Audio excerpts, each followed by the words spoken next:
Brillantes, ano ba natin tatawagin? Mayor, dating future mayor. Mahirap yata. Tanungin na nga natin sa kanya. Mr. Reynaldo Ordanes, yung naghain po ng disbarment case laban kay Chairman Sixto Brillantes. Mr. Ordanes, magandang gabi po. Magandang gabi po. Paano ba tawag namin sa inyo? Mayor o dating mayor? Ano ba? Future mayor. Bahala na kayo. Bahala gusto ka. Ano yung aming mga kasalanan doon? Mayroon tawag sa akin. Ayaw sa nga namin din mayor. Well, pero kayo po'y dati na rin nanunungkulan dyan sa bayan ng Aliaga.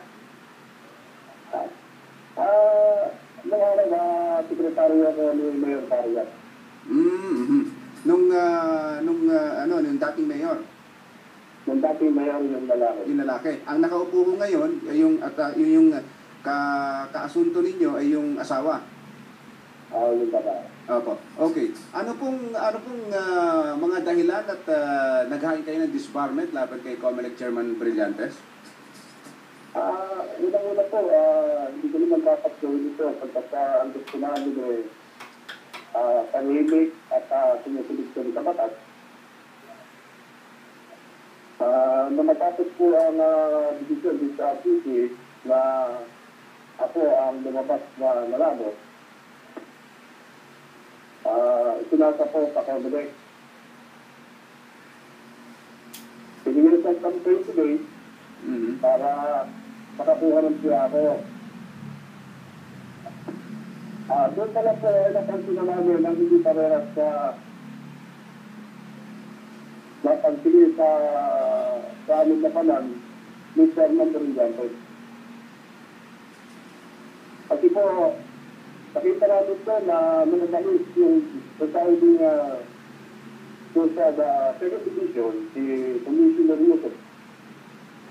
Agad-agad po na nagbigay siya ng piyara sa kalaban. Pero hindi namin po pinagsundan kasi 60 days lang naman. Kaya kahit hindi rin kayo ibigay yung kasamahan na commissioner na nangalak sa second division, hindi na po mag-ibigay kasi 60 days lang naman.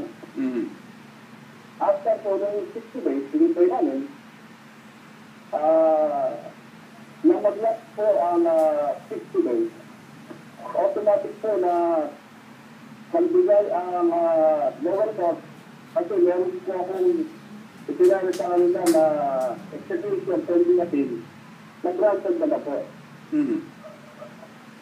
Anong automatic na tapos ang 60 days na nag-last po, nag-order ang lower court ng RTC para po ayun muna. Ito sa amin ng Dancerik na iparisig na yung execution. Ang ganito po, dahil napakuha kami ng tagyo, 17, 18, 19, yung sunod na Monday lang po na i-resolve yung execution. Nakmo, naputol.